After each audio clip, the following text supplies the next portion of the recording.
Welcome back to the University of Tokyo's International Symposium on the Future of Lunar and Cislunar Activities. We will now start our second session on the theme of Lunar and Cislunar Security, in which we will discuss future security challenges raised by lunar and cislunar missions, such as cislunar space situational awareness, again, the use of nuclear power sources on the moon, but from a security perspective, and in particular, taking into account the context of growing tensions between China and the United States. The structure of this session will be roughly the same as the previous, with a keynote followed by a panel discussion.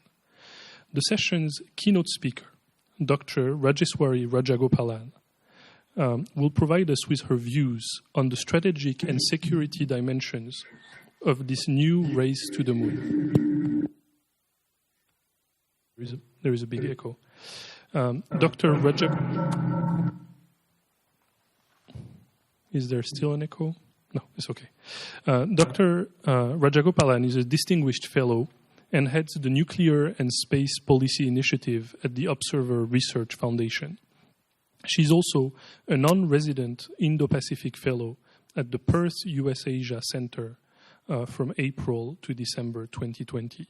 She was also the technical advisor to a new United Nations group of governmental experts on the prevention of arms race in outer space, so-called PAROS, from 2018 to 2019.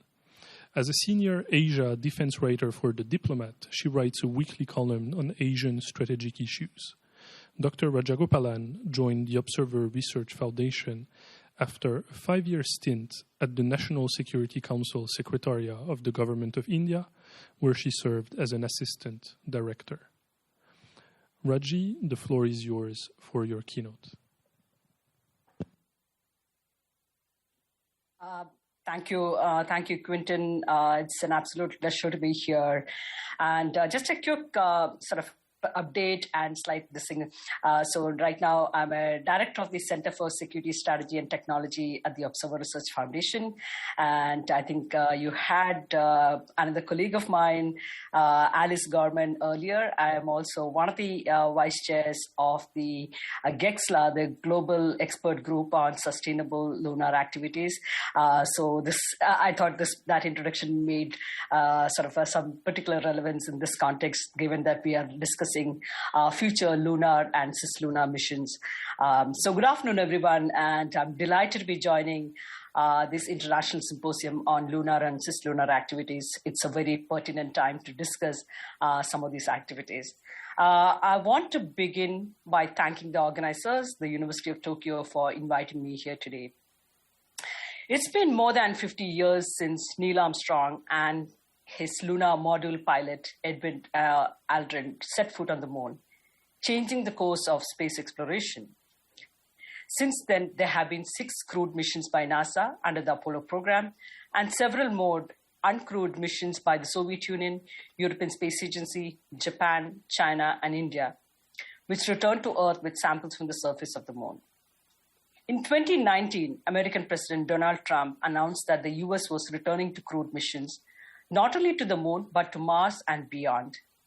A US space policy directive called on NASA to lead an innovative and sustainable program of exploration with commercial and international partners to enable human expansion across the solar system and to bring back to Earth new knowledge and opportunities.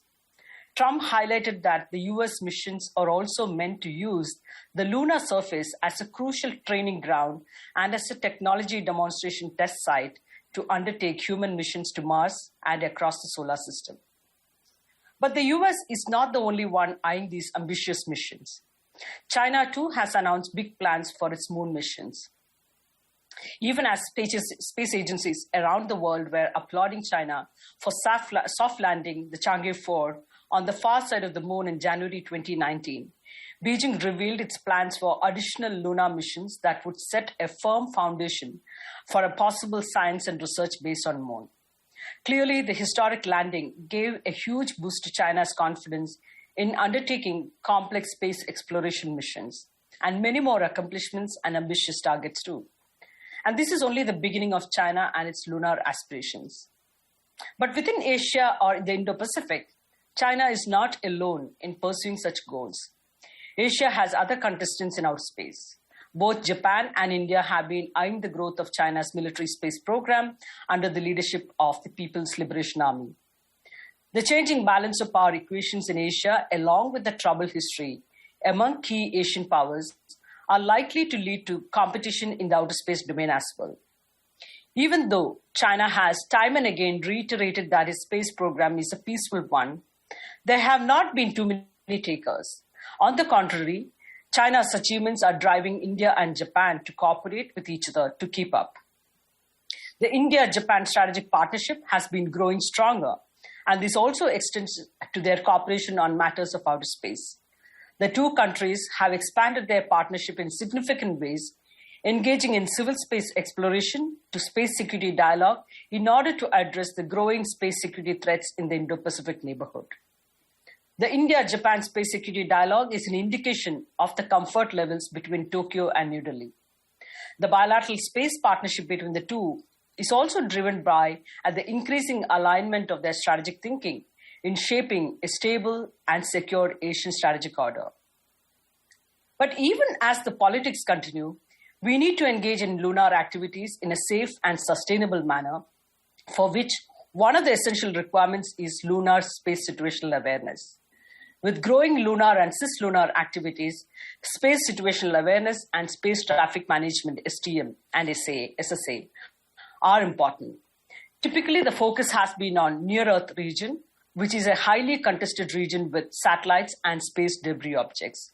But the cislunar SSA and STM are relatively new issues and far from the near-Earth realm that we have been so far focused on. I would say I'm somewhat less worried about the SSA and STM because these are technical ways of addressing what is likely to become a crowded and congested lunar space. But what is more troubling is the politics and the competitive dynamics underlying these activities. Nevertheless, these are important aspects because even the SSA for the near-Earth region has not been comprehensive enough, and many spacefaring powers have only recently begun to have their own SSA programs. So any stakeholder that has an interest in lunar exploration and other cislunar activities must engage in building certain collaborative arrangements to share information about their own activities, their upcoming missions, and any other information that could possibly result in harmful interference. Unless information sharing and development of an SSA is taken in early on, safe, secure, and sustainable lunar operations will be difficult. This brings me to the final point on the US-China rivalry and how that could possibly affect the lunar exploration. Concern about China is not just for India and Japan, but it is a broader concern. With the rise of competition between the US and China and the potential emergence of a global bipolar order, we are likely to see a kind of replay of the same bipolar competition that drove the US and Soviet space race for the first several decades of the Cold War. We can already see this competition rising with competing initiatives from Beijing and Washington. In October 2020, NASA announced the Artemis Accords, an agreement to further lunar exploration and beyond, involving both international partners and commercial players. A key goal of this proposal is to help develop a sustainable human presence on and in orbit around the moon. This will be made, of course, possible by a number of undertakings, including the development of a lunar lander, which is being developed by SpaceX for NASA, establishing a lunar base, a lunar orbiter, which is the lunar gateway, and getting a spacecraft using the Orion spacecraft to send astronauts to the moon. Several space agencies are also engaged in this development of the lunar gateway. The Canadian Space Agency is supposed to be providing the robotic arm. The European Space Agency is to supply with the International Habitat Module, as well as the European system providing refueling infrastructure and telecommunications ESPRIT module. And the JAXA itself will be providing the habitation components and logistics supply. ESA will also provide a service module to the Orion spacecraft based on an agreement signed back in January 2013. The Artemis Accords envisions the landing of the first woman on the moon by 2024.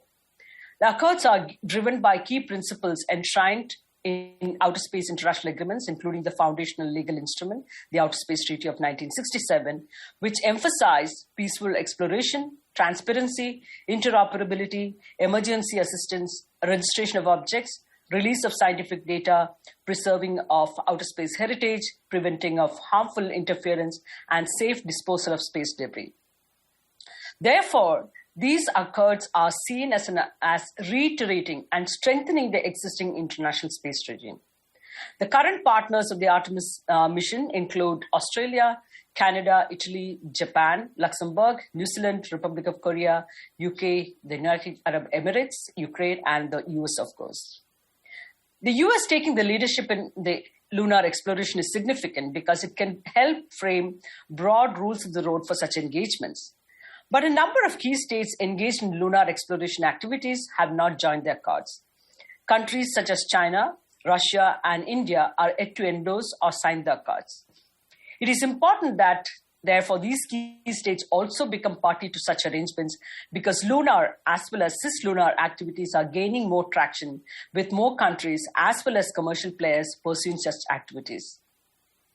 With more of such activities, the need for a few basic rules spelling out the rules of engagement is critical. These basic rules of engagement are key in order to minimize accidents and incidents on lunar space, as well as to develop a shared sense of how each stakeholder will engage. Therefore, the different stakeholders have to develop a set of good practices that could be considered as responsible behavior in lunar space.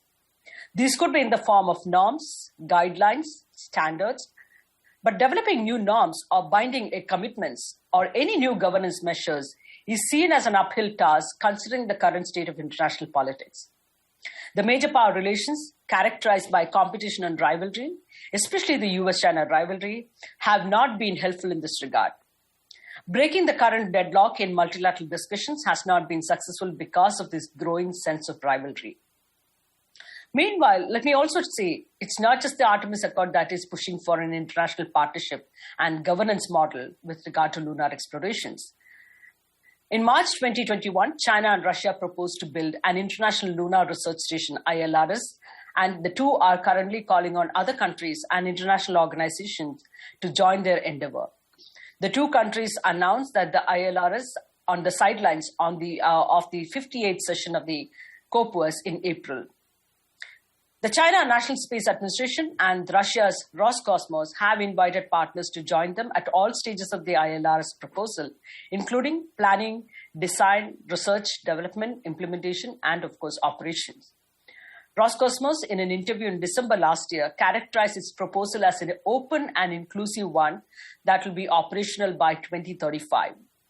Artemis Accords also seeks to bring in as many international partners as possible.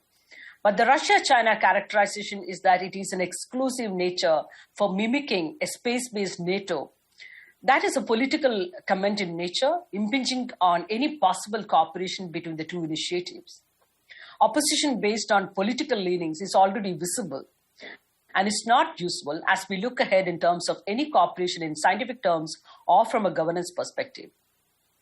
The ILRS, like the Artemis, includes a number of components, including an Earth-to-lunar flight system, an auxiliary long-term operational system on the lunar surface, a lunar surface travel and operation system, and automatic facilities with complexes of scientific instrument. As for the Russia-China cooperation on the ILRS, Roscosmos said that it would involve everything from strategy development and coordination related to lunar exploration and use, identifying areas of cooperation and planning, cooperation in launching component parts of the ILRS, joint operation, control, including ground station support and other activities, as well as joint conceptual and preliminary design, modeling, and validation of the ILRS and all of its components. It's not clear what kind of support base the Russia-China proposal will get, but it is amply clear that the global community is going to be divided even with regard to lunar exploration and governance proposal for sustainable lunar activities. It is also clear that, unfortunately so, countries that will support the Artemis Accords or the ILRS are going to be based on their political leanings far more than the merits of each proposal. For instance, many of the countries in the Indo-Pacific will struggle with the choices to be made. India, one of the countries that is active on the lunar exploration front, will face difficult choices. Russia, one of India's closest and originally historical partners, would like India to be part of the ILRS. But the continuing adversarial relations between India and China will ensure that there is no meaningful collaboration between the two countries. Also, the growing India-China rivalry has also made India extremely wary of any Chinese proposal.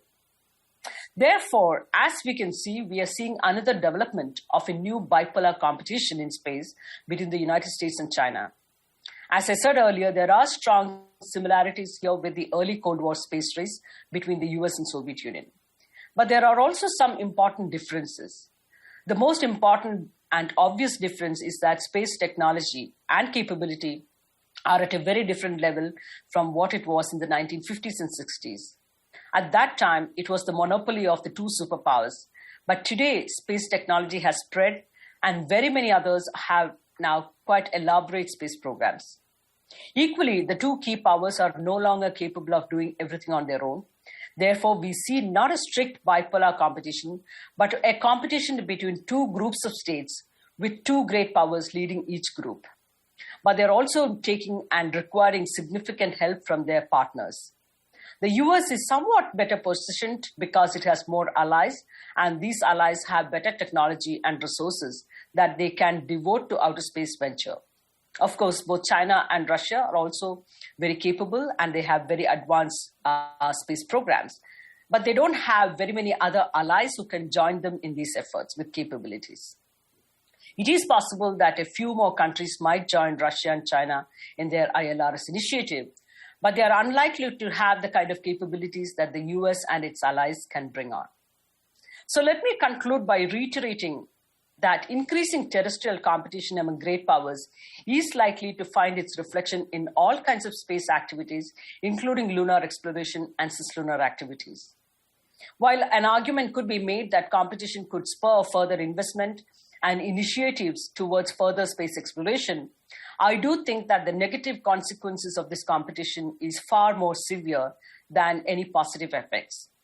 But it is also probably difficult to avoid, and a challenge, therefore, for the coming decade is figuring out how to ensure that this competition does not get out of hand, and to see if, despite the terrestrial competition, great powers and other countries can find a way to limit its effects on humankind's common challenges in lunar exploration.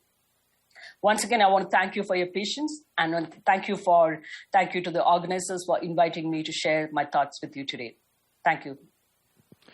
Thank you very much, Raji. And frankly, I could not think about anyone else who could give such a comprehensive and detailed and in-depth answer within 15 minutes on such a complicated topic than you. So really, thank you for that. And so now let me introduce the other panelist with you today, Professor Kazuto Suzuki, one of my colleagues at the University of Tokyo.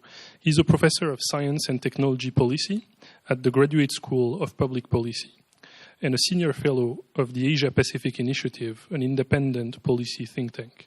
He graduated from the Department of International Relations, Ritsumeikan University, and received his PhD from the Sussex European Institute at the University of Sussex in England. He has worked at the University of Tsukuba and at Hokkaido University before joining the University of Tokyo in 2020. He served as an expert in the panel of experts for Iranian Sanction Committee under the United Nations Security Council from 2013 to 2015. His research focuses on the conjunction of science, technology, and international relations, subjects including space policy, non-proliferation, export controls, and sanction. Kazuto, thank you very much for being with us today. Thank you very much for the invitation, Kantan. It's not exactly an invitation. I'm part of this whole research team, so I'm very happy to have Raji and the other panelists in the other sessions. But as a member of the research team, I'm very happy to be here. Thank you, and we're really glad to have you. And We were supposed to have a third panelist. I think she's having trouble to connect, Ms. Teresa Hitchens. So she may join at any moment, but let's start with this panel. So we will address various topics that were skillfully summarized by Raji in her introduction. But before starting with each of these topics, I would like to pick one of the questions that was sent from Thomas Cruz, who asked if there is any China-Russia equivalent to the Artemis Accords. So from your presentation, I understand that the ILRS could be some equivalent of the Artemis program, but what about the governance dimension? Is there something as developed as the Artemis Accord within the framework of the ILRS? Thank you, Quintin, and thank you to Thomas for that question. Right now, we still do not see the governance aspects being spelled out in the ILRS proposal. It is still an evolving one. I think the details are still to come. But at this stage, both Russia and China are looking to expand the number of countries who could join this particular proposal in different stages of development of the conceptual development of the proposal itself. So they have not reached any particular aspect of governance in this particular thing. But I think they will want to come up with certain principle-based sort of a model because I think one of the early questions is China has not really responded to the Artemis Accords, but I think I remember one of the Chinese officials comment on the Artemis Accords to say that while the Artemis Accords are seen as reiterating some of the existing international proposals in terms of, international principles governing the Outer Space Treaty, that it is not really the case, and my own sense is that China would like to use the opportunity to say that Artemis Accords is not entirely driving or reiterating or highlighting the existing international space governance principles, and that they would like to come up with kind of their own kind of version of how they would like to see the lunar governance come out, in a sense, spelled out in a clearer fashion. So you might see similar language that come out from Russia and China at a later date, but nothing as of now that you can see in the ILRS proposals that talk about the governance. It's a work in progress at this very early stage, I would say. Thank you very much. And yeah, I will again continue to reverse a bit the program. There is another question that popped up that is interesting. I will ask this to Kazuto. So Raji mentioned that some countries, in particular in Asia Pacific, may be stuck in a position when it's difficult to choose between aligning with China and Russia or aligning with the US. And we have a question a bit related to that from Shmuel, who asked, what are the possibilities for, use the term poor countries or maybe less technologically advanced country or emerging space country to be integrated in this kind of programs? We have seen that Artemis tried to be inclusive of some emerging space countries in the Asia-Pacific region. I can think about Vietnam, for instance, who's tried to be part of it. Please. Yeah, I think there are a number of attempts to engage, but there is no clear dimension of how these countries can participate in the program as the sort of a supply side, let's say.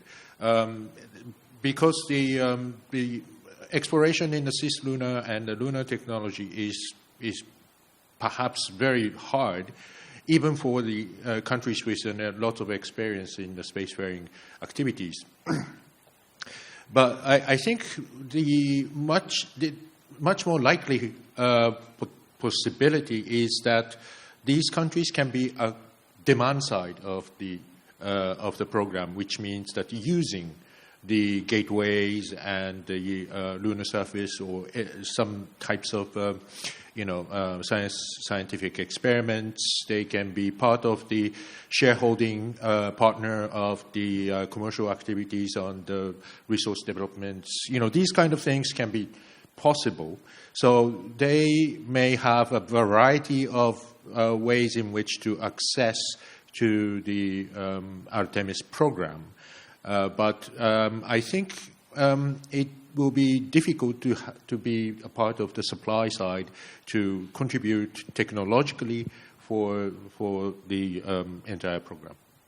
Indeed, that's a big challenge, and that's also, you're right to clarify that's an important distinction between the Artemis Accords that are, let's say, principles on how to operate in future lunar missions, and participation in the actual program, in developing the hardware and participating in the operations. So now let's move to some specific topics. So one element that you raised in the keynote, Raji, is cislunar space situational awareness, or if we use the more military term, space domain awareness. And so the US military has communicated in recent years on its plan to monitor operations in the cislunar environment, without really hiding the fact that it's targeted at what China may be doing in the cislunar environment, knowing that there are numerous Chinese missions planned. And there was even an MOU that was signed between NASA and the US Space Force on this focus.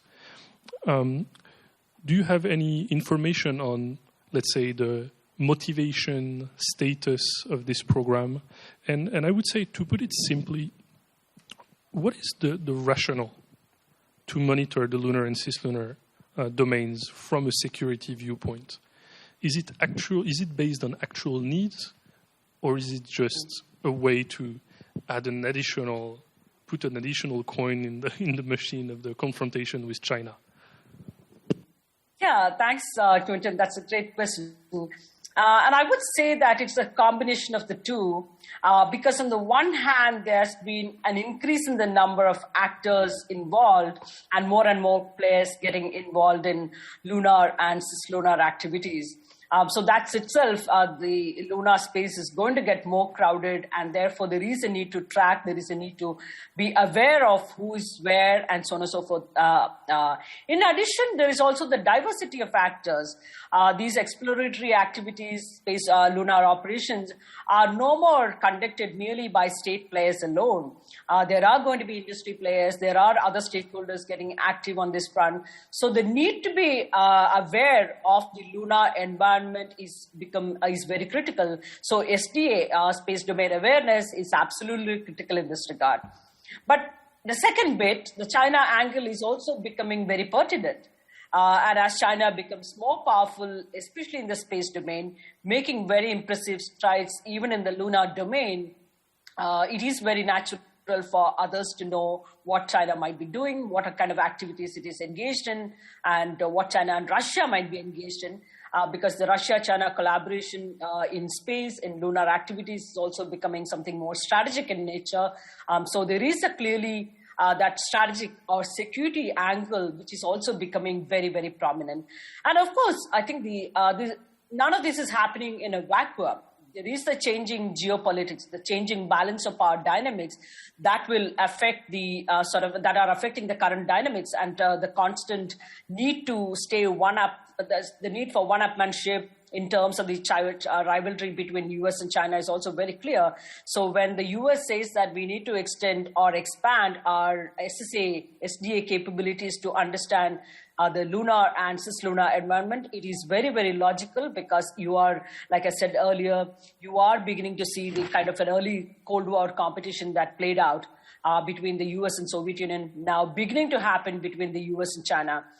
So the need to understand what kind of activities China might be engaged in, what kind of capabilities that the Chinese might be engaged in, what kind of partnerships projects China and Russia are engaged in. All of these are important sort of drivers for the US to be wanting to invest in these kind of capabilities.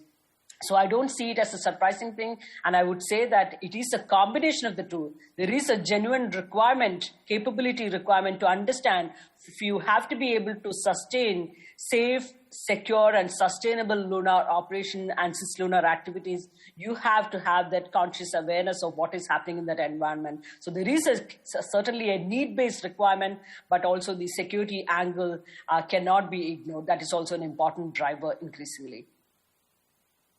Thank you very much. Kazuto, would you like to add something on the same question, and also adding another question, which is, are you aware of any similar plans from other countries to develop capabilities of cislunar SDA?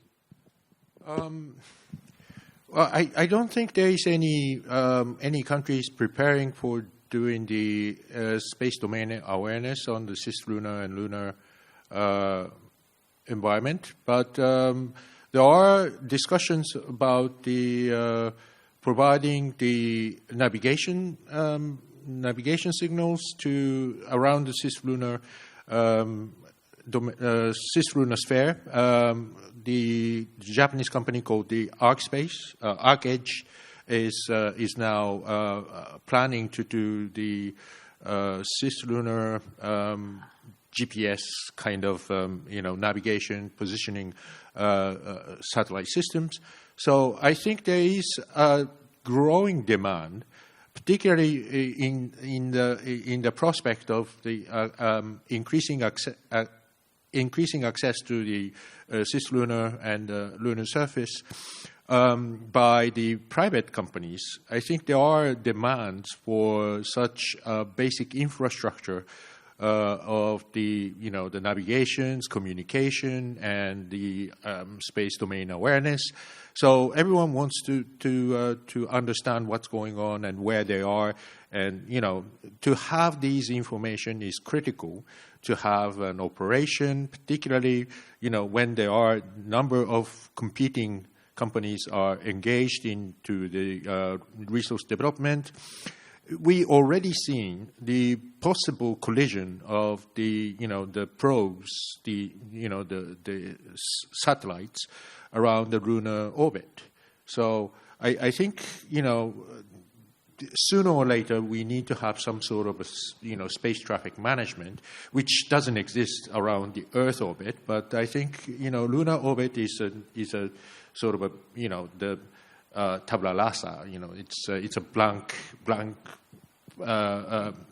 sheet, so that you can create a new institution. And I think this will be a very interesting experiment of setting up the international governance of the management of the space traffic. I think that's a really good point that you raise on the positioning, navigation, and timing services on the moon, because even for space sustainability in the orbits around the Earth, indeed, services like the GPS are extremely important to know the exact positioning of satellite. The GPS is used, as some of you may know, not only on the ground or by planes, but also by satellite to know their position.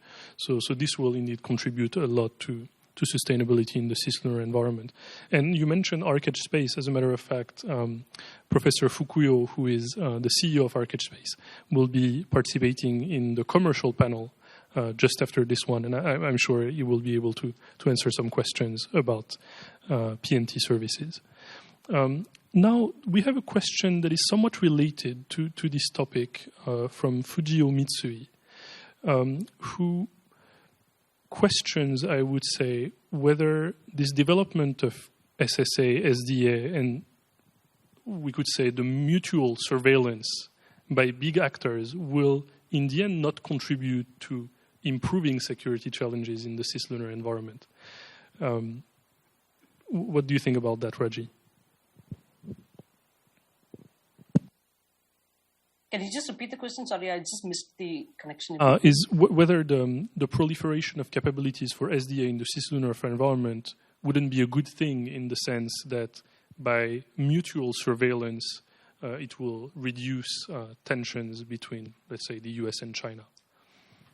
Yeah, so I think one great thing would be if we can all, at least among the key spacefaring powers, to come together to some sort of an understanding of how they would engage in a collaborative arrangement in having a shared understanding of the lunar environment.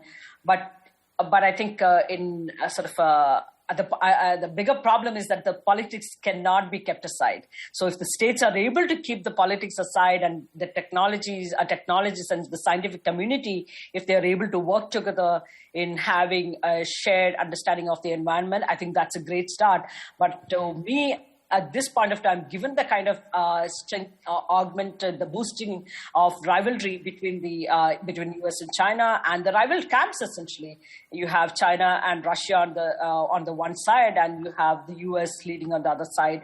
I'm not surprisingly sort of seeing any sort of any compromise or any effort to make space for each other to come develop some sort of a collaborative agreement that would engage in information sharing practices and so on and so forth. So I think that's very, very important if we have to, because each one of you, whoever is going to be engaged, or even a private sector entity that wants to be engaged in a lunar activity, they need to be sure that their environment, to have a clearer understanding of that environment. So I think the case for different stakeholders, not just the state players, but the key spacefaring powers as well as other industry players who have the capability to come together. There's a strong case for that, but I'm not entirely sure any one particular or any set of countries is taking the lead at this point of time to shape a collaborative arrangement at this point of time. But I think we are getting closer to such kind of talks. But I think it might be another 5-10 years before we see something more concrete, sort of an agenda coming up together. There are a number of different GEXLA, like other activities, agencies, sort of institutional mechanisms that are on the informal side of things have come up and trying to put up proposals for information sharing and other proposals to come up in a sense so that we are able to engage in lunar activities in a sustainable manner, in a safe and secure manner as well. So I think there is a growing traction on this particular subject. But I think for all the state players to come together, I think it might be another 5-10 years before we see something more concrete that might emerge in a sense.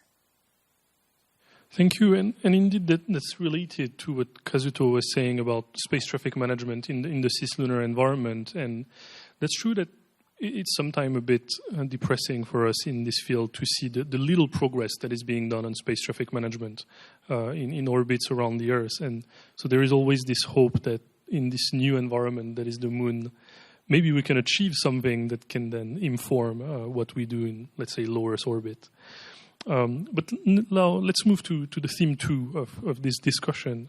We mentioned in the previous panel the issue of nuclear power sources on the Moon. So there are issues of legal aspect, governance aspect, but there is obviously with nuclear technology a security dimension that is always extremely important. Both the US and China, as we were saying, have announced plan to set up a nuclear power production systems on the lunar surface. Kazuto, would you like to start by giving us an overview of what these plans are? Well, these plans are already, I think we've discussed in the first panel.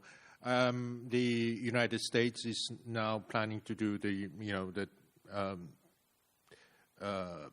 10 kilowatts. It's not.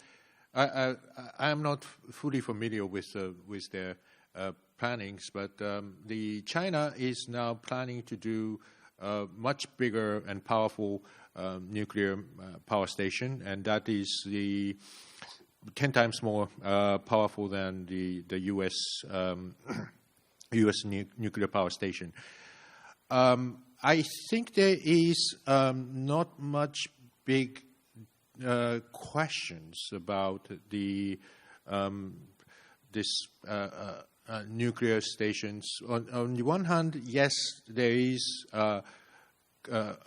perhaps the possible danger of bringing the nuclear fission material in space, but I think the context of the nuclear fission is totally different from the environment on Earth, because on the one hand, the radiation, in terms of radiation, the space is all full of radiation, and the lunar surface is not an exception.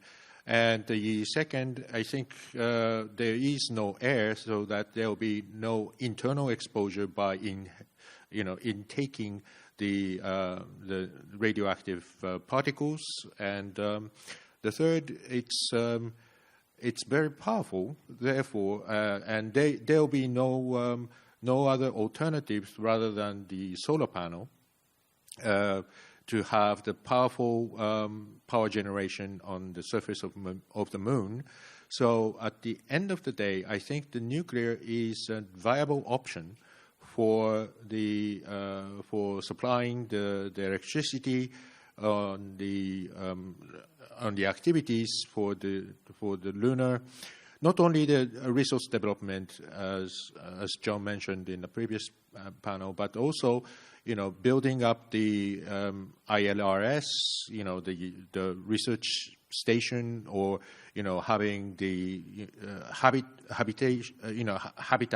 the modules where the people can live, and then you need to grow vegetables or whatever. Then it requires a lot of electricity, which cannot be supplied only by the solar panels. So there are reasonable rationale behind the plans to build the nuclear power station on the moon. And if China is planning to do that with Russia, it's also not surprising that China is considering to have the nuclear power plants on the moon. So from what I understand from what you say is that the security implications of nuclear power sources on the moon are not that severe. There is a kind of consensus on the fact that this is a necessity for important activities and sustainable activities to have this. But is this consensus, and maybe this question is to Raji, is this consensus shared by countries, let's say, outside of US and China? What are the other major space powers, but also other actors in the international community thinking about this nuclear proliferation to the moon? Yeah, I think there is a slow consensus possibly emerging based on the kind of requirement, because abundant energy for any future space exploration is key. So what we are seeing is we are in an exploratory phase to see how clean and sustainable power sources can be used for future lunar missions, as well as to go into Mars and other planets while you make a base on Moon, in a sense. So the importance with the importance of the space frontier and the desire to make new scientific achievements, discoveries, so on and so forth, I think the usefulness of the nuclear power sources have become once again come to the spotlight, in a sense. Because, like Kasuto said, they are highly reliable, they are maintenance-free, and so on and so forth. And they are seen as more fuel efficient, lighter than chemical rockets. So even for rockets, nuclear-powered rockets, I think these are again seen as something that is required. And it also shortens the trip time and so on and so forth. So there is a sense of appreciation for what you can do, but the capability, the capacity or the capability to do these things at this point of time, there's a huge variation. The US and China are much more capable in this regard. The US has already called out for partners to building a uranium-powered nuclear reactor that can fit in by a 4 by 6 meter rocket and so on and so forth, to be developed by a decade's time. So I think the US has become much more serious. China, of course, is also very, very serious about how they want to go about. India, on the other hand, there are plans for nuclear-propelled rockets, for instance, precisely because India has plans for setting up a small space station in the coming years, in the coming decade maybe. and launching the first human spaceflight mission early next year, the Gaganyaan mission. India has India's first solar observatory, Aditya L1, is coming up. India is sending a second space telescope, XPOSAT. Mangalyaan, the second Mangalyaan mission, the Mars mission, is coming up. Chandrayaan 3 is being reattended later in the year to land on the moon. India is also pursuing a Venus orbiter mission, Shukrayaan.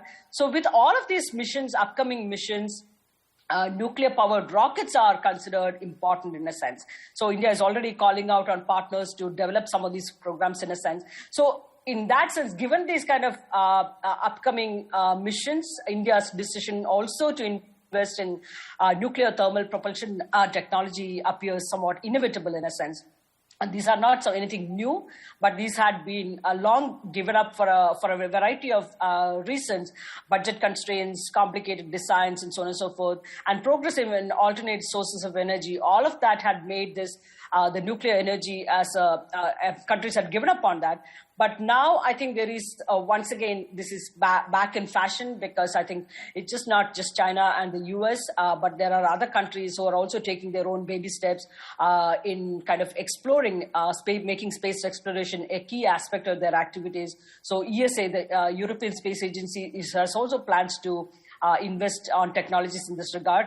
They have been working with NASA in this regard quite a bit, but I think they have also major plans for using nuclear power sources in the coming decade for their missions, upcoming missions. Can I just add a couple points? First, it is not exactly a proliferation if you bring the nuclear power plants in the moon, because it's under the jurisdiction of the United States and China. So, United States and China, which is already the nuclear capable countries, so that's not considered to be as a transfer of technology to someone else. It's under the control of the United States and China. The second point is that the danger and the riskiest part is the launching, because once it's the nuclear power plants is in the moon or in the cislunar or beyond the Earth orbit, that's not going to make any harm on the people on the planet, or and there will be a very less potential for harming, doing some harm on the people on the moon, the astronauts. But there is a great danger if there is a failure of launch. The Cosmos 952, which is a famous failed satellite, which launched from Kazakhstan, then the Soviet Union, and landed on the Canadian Tundola forest, which had the nuclear battery. So that was the big danger, and that was the closest of the nuclear catastrophic failure and accident by spacecrafts. But so this will be a danger, and if you try to launch the nuclear power plants from Earth to Moon, then there will be a potential and a possibility, and therefore there are a number of the NGOs and the anti-nuclear groups are against the use of nuclear technology for the space, but it's mostly focused on this launching process. Yes, indeed, and I think it was really interesting that Reggie mentioned the use of nuclear energy for propulsion. And indeed, I think it's a growing discussion. Even in recent days, we heard a lot about that, mostly related to U.S. military plans on this regard. Because that's true that from a, I would say, space warfare perspective, some like to compare space as the maritime domain before the steam engine. It's really complicated to maneuver. It costs a lot, and so having very powerful propulsion systems would really change the game. So indeed, probably have in terms of security, probably much more implications than power plants on the moon. But now addressing the third theme for this panel, and one of the, I would say, most sensitive aspects of the Artemis Accords. In the point on deconfliction of activities, the Artemis Accords propose the creation of safety zones. And so I would like to turn to Kazuto. So first of all, could you explain to us precisely what is this concept of safety zones? And then do you think that it will achieve its goal of contributing to deconfliction, or instead increase tension by providing some form of ability to appropriate areas on the moon? Okay, so let me just start from the Outer Space Treaty. Outer Space Treaty defines that there will be no appropriation, national appropriation of the surface of the moon or any part of the moon or any celestial bodies. So you can't make the part of the moon as your land. You can't claim that this is your territory and your jurisdiction works. So there will be no jurisdiction, legal jurisdiction on the moon. But when there is a conflict, for example, a company A is extracting the resources from one site, and the company B is trying to extract the same resources from the same site. So who defines the right of the property rights of the company A or company B, or who is making a judgment, which court that you sue if company A has conflict with company B? So the safety zone is to create the temporary, let's say, a temporary area where you are working, a certain company or certain actors is working in the area of on the moon, and then there shall not be, they declare that this is a safety zone. Therefore, the other parties, the company B or company C or other countries, are trying to intervene the activities of company A. And that's the basic understanding of preventing the conflict of the interests because of the lack of jurisdiction and lack of legal framework. So that's understandable, but as you said, it is a sort of a quasi-appropriation. It is very difficult to justify that this is, how to legally justify the application of the jurisdiction or application of the certain law while the company A is acting in this inside the safety zone. So the Artemis Accord is carefully written that this is a temporary arrangement, and it is not the exercise of the jurisdiction and etc. So basically, it is trying to be compatible with the Outer Space Treaty, but whether that interpretation is accepted by all other countries, that's questionable. But still, there are 15 members already signed and agreed upon the Artemis Accord, so it is gaining certain understanding and widening the, increasing the states, number of states which understands this interpretation of the safety zone. Reggie, what are your thoughts on this? And do you have any comment to make about potential reactions from, let's say, Russia, China? They had strong words that you recalled on a space-based NATO for the Artemis Accords. So I guess that this specific item on safety zone may have angered some countries. Could you share your thoughts? Yeah, so let me try and make 2 points. One is, I think it's important to establish safety zones, temporary as temporarily maybe as contained in the Artemis Accords, or sort of a more a non-temporary, a more durable sort of a mechanism to identify safety zones in order to conduct safe and sustainable lunar operations. But I think it has to be done in an inclusive manner. It has to be done by developing a shared understanding of it among the key spacefaring powers to start with, or to undertake an objective analysis of how you arrive at determining which are the safety zones, how one can determine these safety zones in an objective manner. I think that's very, very critical because so shared understanding especially involving all the key spacefaring powers is very, very critical if you have to be able to avoid conflicts and so on and so forth. Meanwhile, there has been for instance, in December 2020, China's landing of its Chang'e 5 spacecraft on the moon, significant event for all of humanity in expanding our collective understanding of the lunar moon's history and so on and so forth.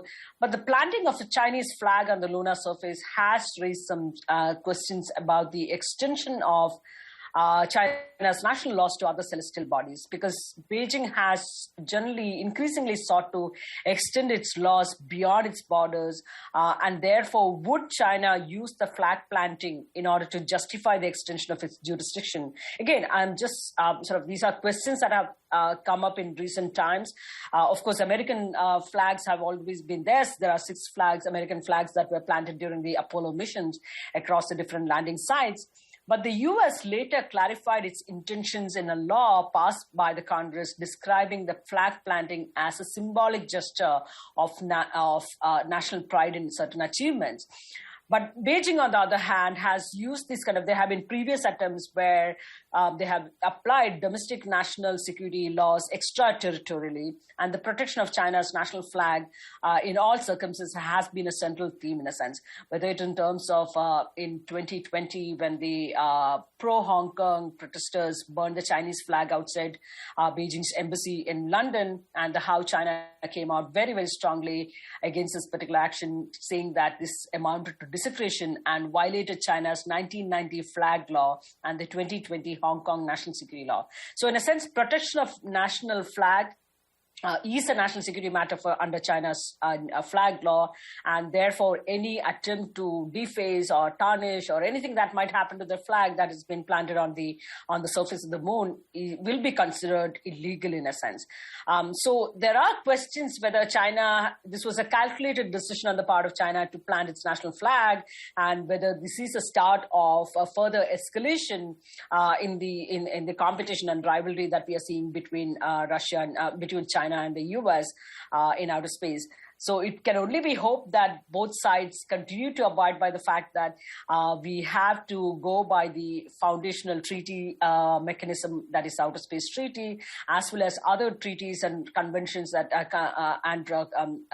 other instruments that have been critical in ensuring that we respect the continued exploration and use of outer space as a province of all of humankind. So in a sense, it can only be hoped that all countries, especially both China and US, have that kind of an understanding and not try and apply their national jurisdiction into a lunar surface just because they have planted their flag and so on. So there are questions that are coming up in a sense in recent times with China's advancements in lunar exploration. But those are fears driven by the geopolitical balance of power shifts and kind of things.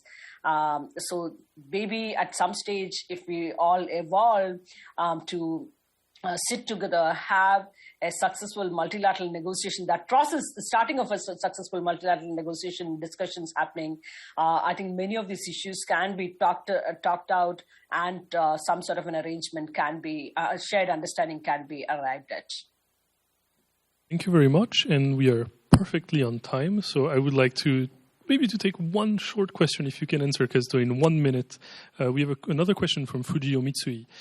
Besides the Artemis agreement, is it possible to conclude a space treaty like the Antarctic Treaty for lunar space exploration at the United Nations?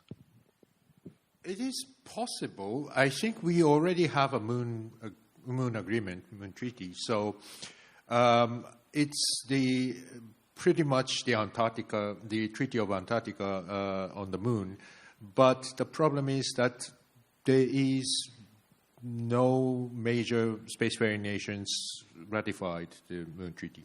So I think you can make the UN resolutions or modified Moon Treaty or that kind of things, and it's not hard to draft that sort of thing. But the problem is that whether you can get the commitment from the major spacefaring nations, including United States, China, Russia, Europe, Japan, and India.